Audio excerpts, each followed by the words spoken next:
Today we're going to cover what's involved in a lease and some of the important numbers that you should know about. So I thought I'd start today with an analogy to housing because people understand housing a lot better than they do oil and gas. It's just the nature of it. We deal with housing a lot more than we do oil and gas. So a while back, we were selling our house and it went for months and months and months without any offers, no bites. Finally, we were like, you know what? Okay, we need to stage the house. No one likes our furniture. So let's go ahead and clear it all out, get it staged, to get it looking pretty. And it looked gorgeous. Gosh, I need to have them pick out my furniture. We relisted the house and all of a sudden we had multiple people interested and do that typical process where you put the offer in, but then you do the inspection. Maybe inspections aren't done anymore, but this was 2019 and inspections were still done, but they wanted like a 2-week window to get that stuff done. We got a certain amount of money to take it off the market for that 2-week window, for them to do all the thinking and inspections and approvals and all the things they needed to do. And they could back out still, but they owed us that money regardless. That's the option period. I believe that's what they called it. That was the opportunity cost of us taking it off the market for that 2-week window, us having to pay the mortgage for that amount of time, not having the money to invest in the new house for that amount of time, and all the things that are involved in like waiting an additional period of time in order to sell the house. And then also not being able to market it to anybody else. Because what if someone who wanted to buy it for higher came around? So that option period, we got a certain amount of money. It was non-refundable. It was not contingent upon them buying the house. It was just, hey, do this for a certain amount of time for us and we'll give you money.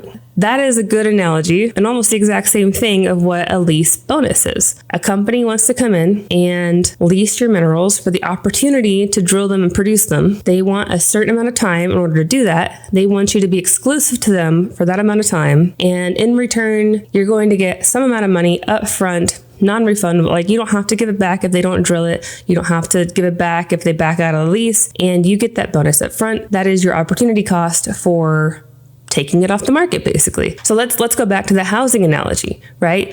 What if we're in a super hot market, and maybe some of y'all had this with the craziness that's been going on the last couple of years. What if we're in a super hot market and we have 100 offers? They're bidding the price up and we're like, okay, fine. We will take this high offer. You better make it a darn good bonus in order for us to take it off the market because we have hundreds of people that want to buy this house. So that option goes higher and higher the more of a seller's market it is. Let's take it to the extreme.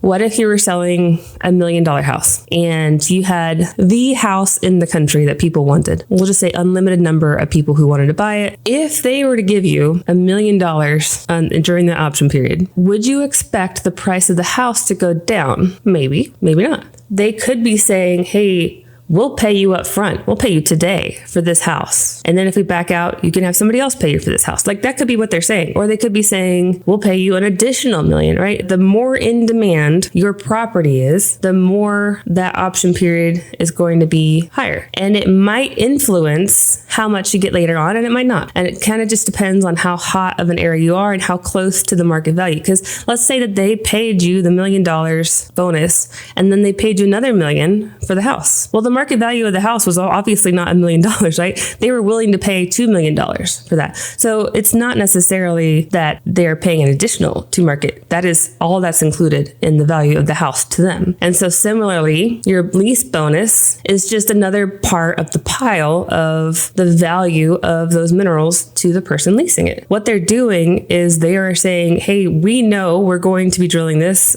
and how much bonus they put up ahead of time is kind of how certain they are that they're going to be drilling it, and how much competition there is. If there's no competition in the area you're in, then they might offer you a very, very low bonus. And if there's low competition, usually that's because the values that people will make from drilling wells is low. It's all just kind of all goes together. So I've been watching a lot of the Energy Law Professor's channel lately, and I've been really enjoying it. And he has a really good explanation of, if you look at the whole pie of all the money that's going to come out of these wells that could be drilled, how it's divided between you, the royalty owner, and the operator, the two parties that are working together. You have the person who's investing all the money to drill the well, which is sometimes tens of millions of dollars if you are drilling multiple wells in a certain area. They need to make a certain amount of profit to make that worth it, so they need to make their money back plus another bit of profit. And for these high risk investments, people want a really good return, so between 20 and 30%. at a minimum, usually for drilling investments. They want their money plus 10 to 30%, and then you would get your portion of the pie. Historically, it's been 12.5%, but now it's more typically in that 20% range. In the higher demand areas, it's 25% or a quarter. In the lower demand areas, I've seen it go down to 13%, which is an odd one for me, but the East Coast, y'all have had some interesting numbers that aren't like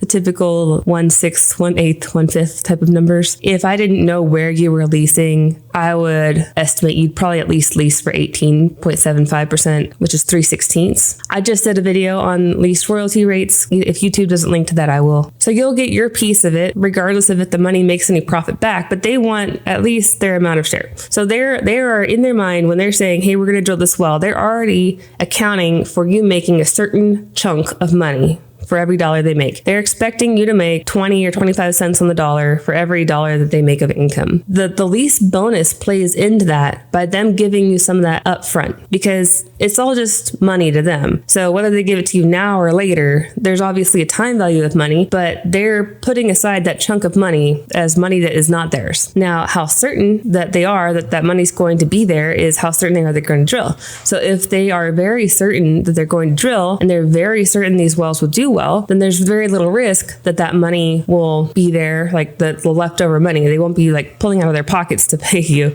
And so they might be more willing to do a higher bonus. If it's a riskier area and you're less certain that you're going to drill, or you're less certain that the wells that you drill will be profitable, then they're less sure what that whole pie is going to be, and they're less sure how much they can give you without risking pulling out of their pocket and giving, like, losing money. When you're negotiating your lease bonus with your royalty rate, those two things go together. If you think of it as the royalty rate plus the lease bonus, all of that is the money that you're going to get from these wells being drilled. So if you increase your lease bonus, expect the royalty rate to go down. That's if all things are equal. If your lease bonus doesn't change, but your royalty rate goes up, that means that you were not at the top yet. But if you were at fair market value and you increase your lease bonus, your royalty rate should go down. And vice versa. If you increase your royalty rate, expect your lease bonus to go down. If you're at the top, I don't see people at the top that often. I don't see people maxing out how much they can get for lease bonuses and royalty rates that often. It's a lack of knowledge. It's a lack of fairness between the negotiation. Usually if someone's negotiating a lease bonus, they've not had production on their property. A lot of times they aren't well versed in the oil and gas business. They're having to rely on third-party attorneys and landmen and people to advise them. Hopefully, a lot of times there is no advising because it's a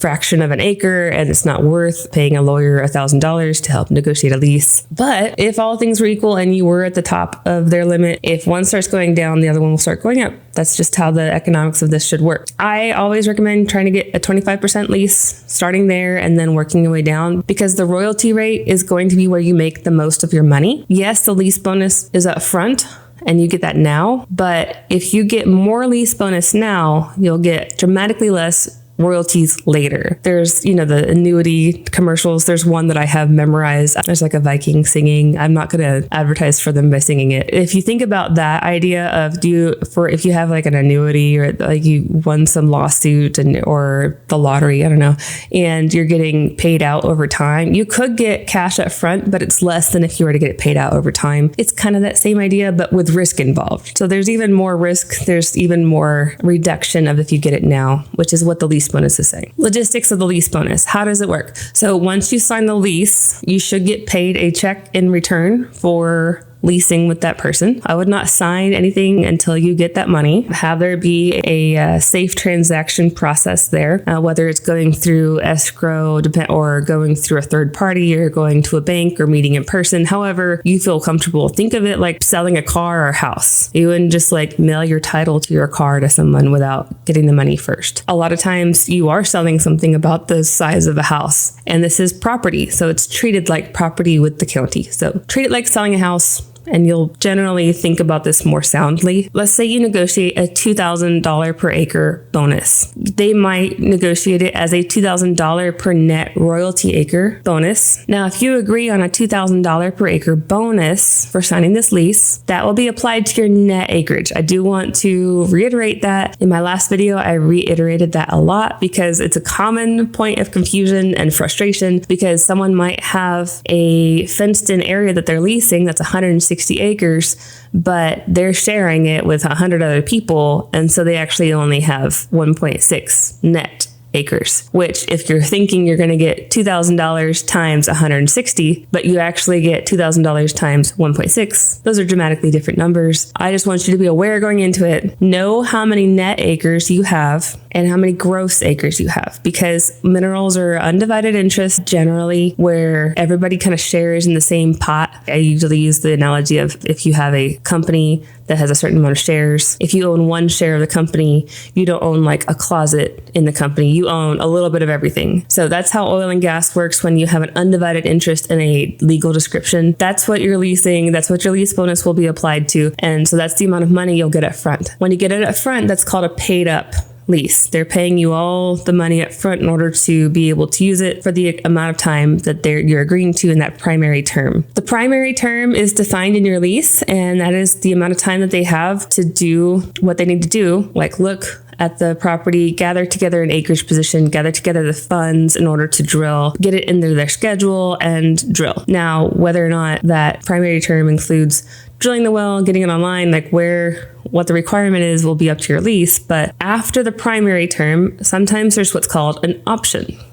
And this is different than the option when you're selling a house. I want you to know that when we're talking about these things, oil and gas has their own terminology than what the rest of the world uses for things. So just like lease is not lease, option is not option. When you're in the oil and gas world, put on your oil and gas hat and change all your terminology to oil and gas world. If you're looking for a good book that has oil and gas terms explained, it's the Dictionary of Petroleum Exploration, Drilling, and Production, 2nd edition by Norman Hine. Hit myself. Since I used it on my PE exam, I put tabs in there so I could quickly get to all the different letters, but it does not come with those tabs. That's me being OCD about that. This book actually explains options similar to housing, where it's money put aside in order to get them a certain amount of time to do something, which I guess it's similar, but I think you might get confused if you try to think about it in the same way. Usually you'll have a primary term of 3 to 5 years, somewhere in there. And then you'll have an option where they have another 2 or 3 years in order to keep deciding if they want to do something. I am personally not a fan of option periods, but it's very common nowadays. It kind of pretends like they have a 3-year lease when really they have a 5-year lease. And you might get, if they decide to take that option, you might get another lease bonus payment of a certain amount that's negotiated, saying that, hey, if we want to take this option period, you're going to get another certain amount of money. So I think the only benefit of an option period is if you're getting $2,000 an acre for a 3-year term, and then you're getting $2,000 an acre again for a 2-year term, dollar per year is higher for the option than versus the 3 years. But think about, that's a long time. If they haven't decided to do anything in 3 years, why would they be more likely to do something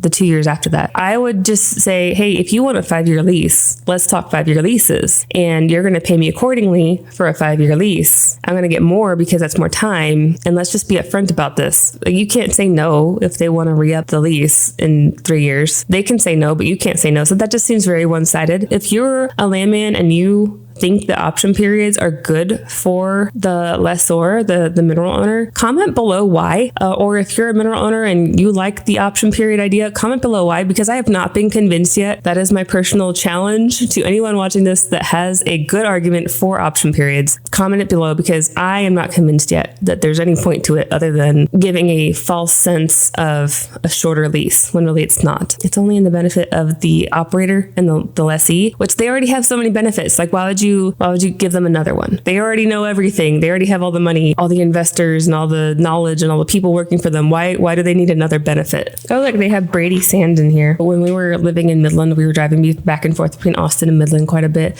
And we had just gotten a puppy, and we wanted to name it something oil related because we were living in Midland, but we didn't want to name it like a stereotypical dog or oil name. If you've ever driven between Austin and Midland, there's not a whole lot of landmarks, but one of the towns is Brady. And Brady is where a lot of the frac sand, at least historically, has come from, because it has a very high quality sand that's very uniform and makes for a good propping agent for these fractures that they're making. And we would always drive by this big sand plant, sorting it and putting it in piles and stuff. And I was like, Brady's a good name. Brady Sand is in here. That's what triggered that. That is a tangent. BON. All right, bonus. A payment to initiate a contract. It can be part of a production sharing contract or a payment to the lessor by the lessee for signing a lease. A signature bonus. It's usually money, but can be an oil or royalty bonus. It also can be monies paid at a Crown Mineral Rights land auction. Consideration.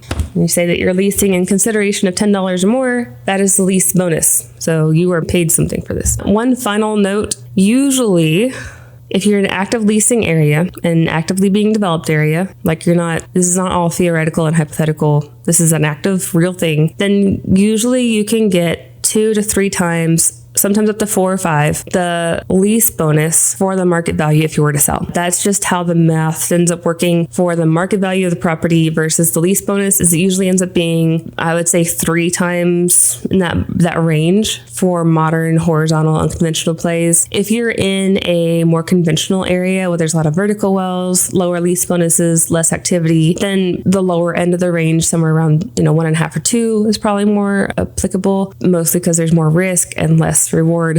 That's a rule of thumb you can use. If you know what it's worth, you can divide by 3. If you know what your lease bonus is you're wanting to sell, you can multiply by 3. That will get you in the ballpark. Again, thank you so much for the last video, for hitting the like button so much. It really does help push the video out to more people. If y'all could do the same and really just hit that thumbs up thing on the like. Make sure you're subscribed so that you can know when I'm posting more videos. I'm going to try to actually record a bunch today so that I can get several more out. Probably see this same shirt. Sorry, I don't know where to put my microphone. It's just always in the way, but it's one of those microphones where you need to have it this close to your mouth in order to get the best quality. That's kind of hard to watch. I'll figure it out one day. Thank you and have a good day.